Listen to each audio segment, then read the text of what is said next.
Well, most people are trying to stay warm today, but one person is doing the exact opposite. That's right. Michael Marillier is taking his clothes off, all in the name of art. And believe it or not, he's posing for a nude painting.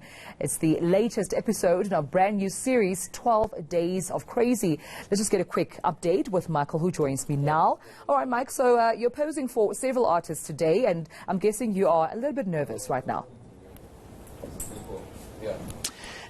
You're right, Tamelo, absolutely. You know, most people are worried about load shedding here in South Africa. For me, it's more about clothes shedding, actually having to shed all of my clothes to pose nude at the Spaza Art Gallery here in Troyville. It's been an incredible experience. You really have to let go of your inhibitions and just embrace the process, because you do have to pose for a good few hours naked, and it is quite cold here in Johannesburg, but we are getting used to it, and I want to speak to some of the artists. I want to introduce you, Tamela, to some of these artists who have spent this time with me and have really made me feel pretty comfortable, although it has been absolutely crazy. So let's talk to Ray, first of all, who is really very good at portraits. She actually showed me some of her work a little bit earlier. Ray, thank you so much for talking to me.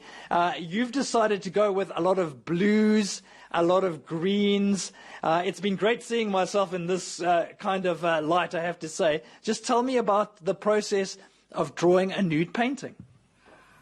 Well, I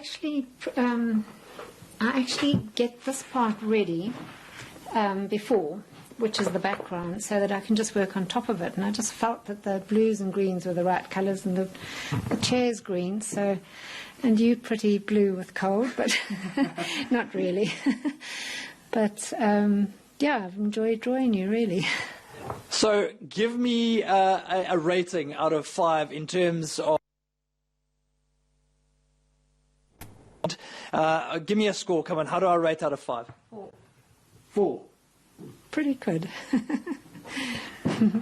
All right, now for those people out there who are thinking of posing nude, Ray, any tips, any sort of advice when it comes to taking your clothes off and posing naked? Well, I did say to you in the beginning, don't get nervous, just be a vase of flowers. And the other thing is, if you can meditate while you're doing it, you get very calm. I know people do that. So I think you were a beautiful vase of flowers. There you go, Tamela, a beautiful vase of flowers. That's good to know. Thanks very much for that compliment, Ray. Now we're going to touch base with another artist who has been in the studio and take a look at his work. It really is pretty good, if I don't say so myself. That, of course, is Julian. Julian, thank you so much for joining us and for taking part in this. Ray gave us a few tips for nude models. Any advice that you can give me for the next hour or so as we continue the process? Well, I'd say since you've been doing so well so far, you just keep on doing the same thing, because as I mentioned earlier, you seem to be a natural. You're completely calm and relaxed. All right, Tamela, we're going to wrap it up there. I'm going to hand it back to you. We'll touch base a little bit later as our nude painting continues. All right, I have to say, Michael, I'm very proud of you. If the artists are saying you're doing well, mate.